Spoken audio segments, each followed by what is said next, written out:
Crackers కోసం ఎవరైనా ఇంత దూరం వెళ్తారా అంటే హరీష్ చూడండి ఎవరో ఎందుకో మనమే వెళ్దాం పదా అని రాజమండ్రి నుంచి ఇత్తకోట రావులపాలెం దాటి తీసుకొని వెళ్ళాడు.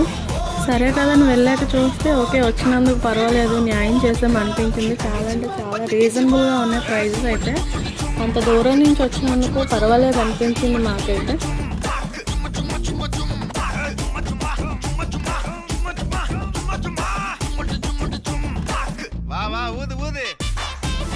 నా చేతిలో బాస్కెట్ చూసారా ఎంత ఉందో, అది మాత్రం ఫుల్ అవ్వదు. ఎందుకంటే నేను అసలు బాంబ్సే కొన్ను. నేను వెలిగించేది కాకరకొవ్వొత్తులు, పాంబిళ్ళలు మాత్రమే, ఇంకా అగ్గిపెట్టెలు అంతే. అంతకన్నా మనకు అంత సీన్ లేదు. మిగతావంతా ఇంకా హరీష్ చూసుకుంటాడు.